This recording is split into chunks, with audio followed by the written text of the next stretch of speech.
Major League Pickleball just announced several sweeping rule changes, and I am not a fan. So, last week, all of the UPA owners had a big meeting in Dallas to discuss what the league will look like this year, and several huge announcements were made over the last couple of days.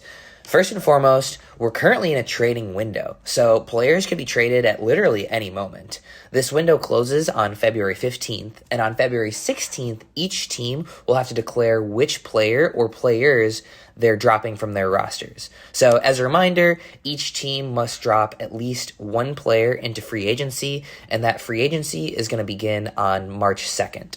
So one of the bigger announcements was that only UPA signed players are going to be eligible to play in Major League Pickleball this upcoming year. So as of right now, it sounds like Will Howells, Jack Monroe, Megan Fudge, Jilly B, and several more have not made deals. So for a full list, see Eric Tice on X. But more problematic, MLP has a rich history of taking shots on up-and-coming players. Players like Rachel Rohrabacher, Kate Fahey, Will Howells, and more. It's a bummer that GMs with detailed knowledge of up-and-coming and off-the-radar players are no longer going to be at a competitive advantage in this regard, which brings me to my next point and the next rule change.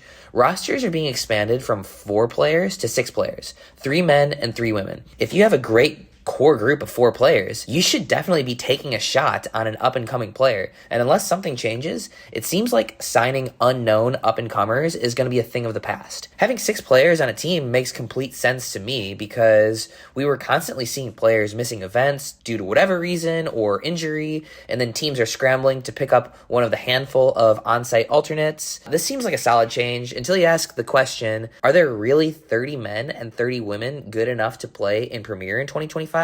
At the moment, I would say probably not. So I think we're going to see a pretty big gap between the teams that are willing to shell out tons of money to buy the players they want and the more budget-conscious teams or the teams that have been promoted from Challenger.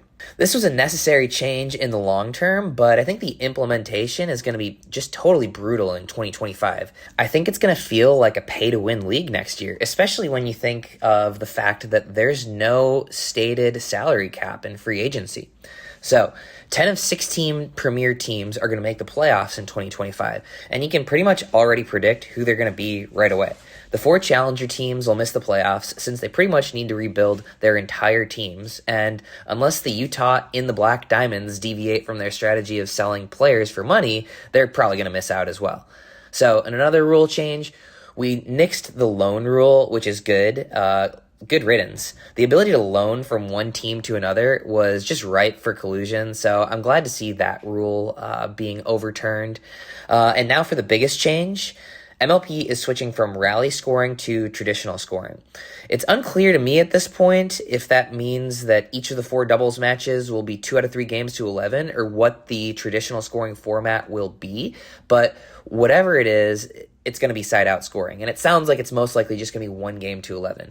In my opinion, this is a total shame. Rally scoring makes every point feel important and keeps the match flowing better, and you know that each match is pretty much going to be around 20 minutes, give or take a few minutes, and I think that's huge for broadcast and viewership.